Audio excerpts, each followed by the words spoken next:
Telephony denial of service are a form of denial of service attack that affects enterprise, government, emergency 911, financial call centers, and other business voice systems.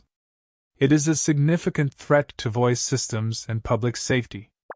Telephony denial of service attack is an attempt to make a telephone system unavailable to the intended users by preventing incoming and/or outgoing calls.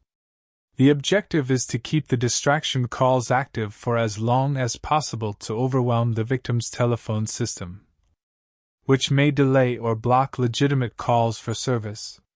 One common feature is that these attacks mostly target phone systems based on voice over Internet Protocol technology. In simple telephony denial of service attacks, the attacker uses an automated phone dialer or software to generate and launch a barrage of automated calls. This type of attack doesn't require much to execute. A Linux server on an old computer and robocall software is all the attacker needs. The simplicity means such attacks are typically directed at individuals and small local businesses. Typically, an attacker uses an army of botnets to launch a distributed attack. One way to get this arsenal is, of course, to buy a botnet on the dark web. Another approach is to distribute malware online and commandeer the smartphones of real people. Attackers prefer the latter because it's easier to get past call filters and spam blockers. There are two primary telephony denial of service attacks: large-scale volumetric style of attacks flooding the VoIP network.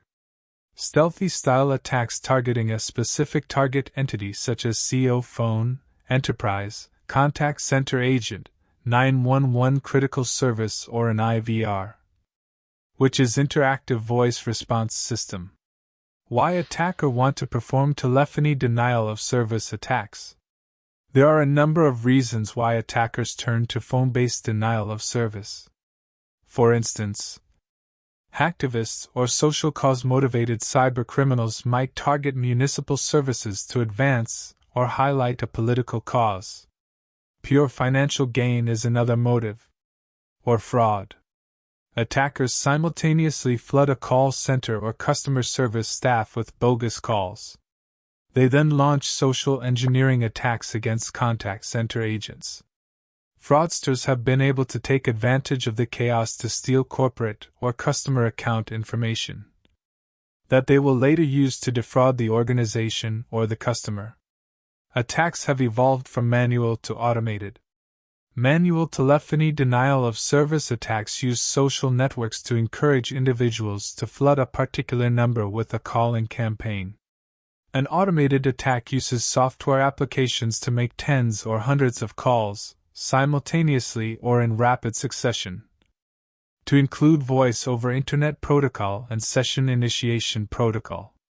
Numbers and call attributes can be easily spoofed, making it difficult to differentiate legitimate calls from malicious ones.